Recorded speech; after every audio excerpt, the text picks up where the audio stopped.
The Real Housewives of Atlanta season 16. I'm going to be honest with y'all. I came into this not expecting to get anything out of it, not expecting to put anything into it, not expecting to have any favorites, not expecting to dislike anybody. I came into this whole situation with a very indifferent energy because I'm just like, child, we almost 2 decades into this.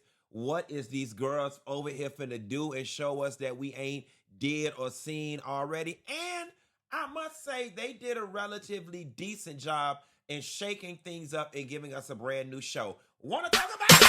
Here you go.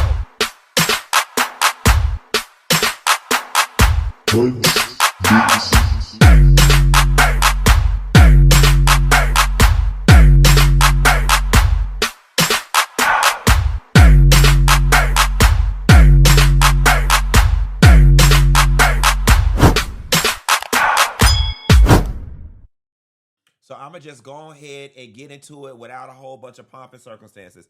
I don't know why Angela Oakley there. I don't know why Angela Oakley is there, okay?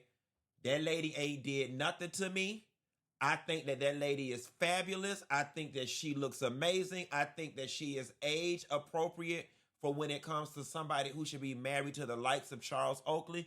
But when you start talking about revamping a whole show, making the younger girls the center point and everybody else be a tentacle from the center point, and you've got Portia who reads young, Shamia who reads young, Britt and Kelly, and then you got Angela old ass. It's just making me sit here and be like, well, if you got Angela old ass here, you might as well make room for Cynthia, Kenya, Sheree, and Nene to come back, because you're not going to convince me in real life that there's ever a world where Shamia, Portia, Kelly, and Britt are sitting somewhere with Angela ass. Okay? You're just not. And I'm going to tell you who double messed it up for Angela. I definitely thought Cynthia and Kenya being demoted to friends of the show would have been a great look for the show. It'll kind of tie in the old plus the new. I love Cynthia to death. She is my friend, and I want Cynthia to always continue to get a paycheck, but she's not needed. I'm going to be very honest with y'all. That scene where they showed Kenya and Cynthia talking in the little hallway of Shamia's house or whatever, it dated the whole show. It dated the whole show to prehistoric times. It really did. It was like, I'm not going to lie to you, and I love the old girls, but I was sitting there with my face balled up because I was like, why is these old hoes? I was like, this just looked forced. And Cynthia sitting there trying to tie everything together. And yeah, so supposedly this happened, and this person went on. Cynthia looked so stupid. She looked so stupid sitting there with Kenya trying to pour into these young girl stuff, girl, Cynthia in real life, the Cynthia that we now know in real life, okay, she is not sitting up somewhere coming out of Lake Bailey worrying about what Drew doing with Dennis and worrying about with this. It just felt completely out of place. Not to mention, and I'm not trying to get on my girls about their weight. Then you start bringing these elderly heifers on the show, and I hate this to do it to my girls. And as good as they look for their age, they just can't compete with the young things. Okay, and so now y'all putting us in a situation where we steadily have to subconsciously be comparing the old hens to the new hoes, and it's just not adding up. There was something about Cynthia and Kenya sitting in that hallway, and I was like, I just don't want to see these old hoes no more, not discussing this stuff. Why are we talking about stuff that we don't want to see? You know, over the years, I want to say Housewives of Atlanta, y'all have done a somewhat better job than some of the other shows in terms of formulating and fabricating these storylines. But I'm here to tell y'all, y'all have failed.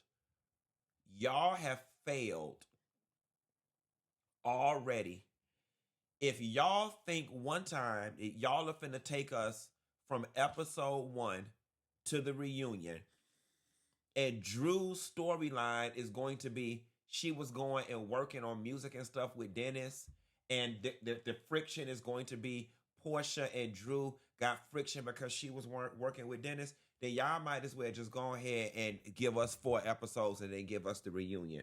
Um, First and foremost, it's just lazy producing. I don't give a good goddamn what Dennis McKinley's ties may be to music industry or other industries outside of doing food. Don't nobody in the whole Atlanta take Dennis serious about no damn music. That's not what we know him for. That is not what we know him for. So to sit up here and try to convince us that Drew is finna enter into this 14-week, 18-week filming situation with beefing with Portia because she's somewhere laying beats with Dennis, it's just lazy and you're playing on our intelligence. Now, it'd be a different story if Dennis McKinney was Dallas Austin, if Dennis McKinley was Tank. All right, then we can believe Drew is violating girl code in order to do all this stuff. But baby, Dennis ain't even gave us a remake of Mary Had a Little Lamb that was worth playing on an ice cream truck. And now we supposed to believe that Drew finna be somewhere turning her whole life upside down to go, child. They'd have been better off telling us Drew was trying to open up some hot dog businesses or open up some crew hookah lounges than this music stuff, all right? And don't get me wrong, Drew got enough talent to do a little yang, yang, yang around the BET and the MTV movies. Lady, the lady, I'm 41. Drew, how old is Drew? Drew got to be my age. Drew Sedora age. She 39. Same thing. Don't nobody want no music from you. Don't nobody want it. Listen, if you ain't coming out at 39, 40, and if you ain't looking and sounding like Cynthia Erivo, if you ain't coming out and hollering like Fantasia, there just ain't no market for you. Don't nobody want nothing Drew singing. Now, Drew, I think you'll do good on Broadway. I think you'll do good off Broadway. I think you'll do good off the side of the house. I think you do good flipping meat on the grill, singing in the back of the house. But all this, I'm finna be. You see how that worked out for Portia and Demetria McKinney. Take your ass back down there to them Tyler Perry plays with Tamika Scott and do a little bit of that now. Go on back over there to MTV and do a little bit of What About Your Friends. But all this causing friction because you trying to sing, we not here for it. Kelly. So I had the privilege of meeting Kelly. I had the privilege of meeting Kelly some months ago at Opium. She was out with one of my friends who's a publicist, my friend Lamont. We went to school together. I got an opportunity to meet her.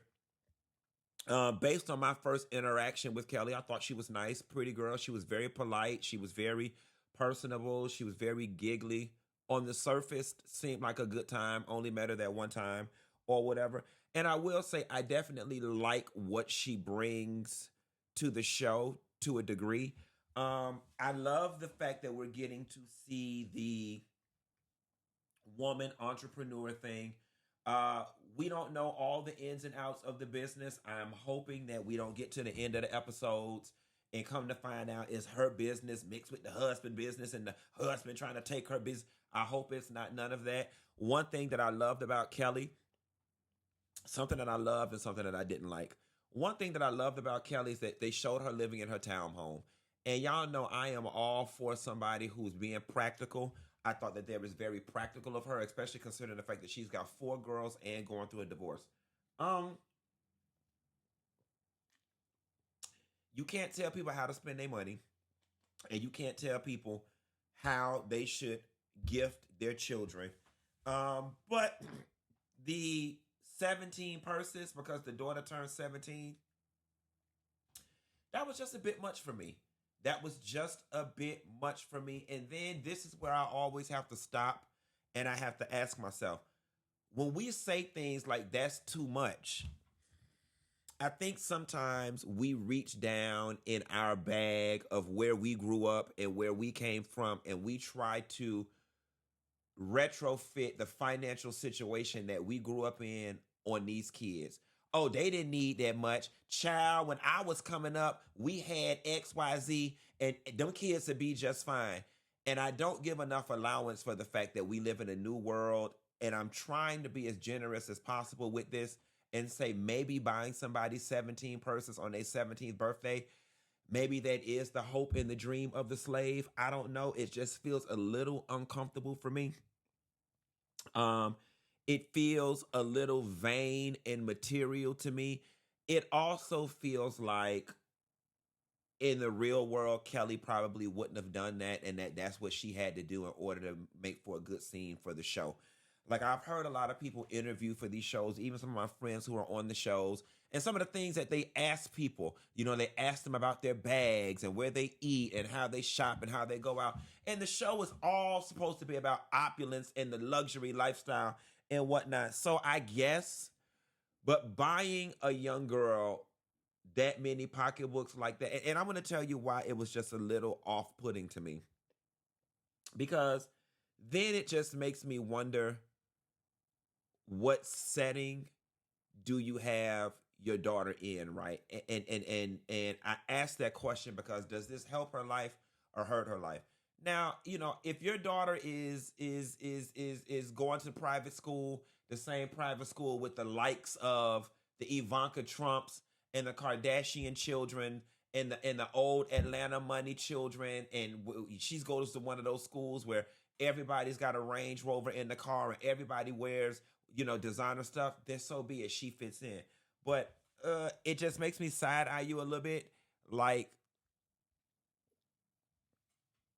if you bought your daughter 17 purses for her to hang out in front of Tamika now. Like, because then we have to start moving into the category of intentions and who you trying to stunt for. I don't know. I don't want to make this deeper than it needs to be, but I ain't really like the 17 persons things. All right, so Portia goes back to the attorney.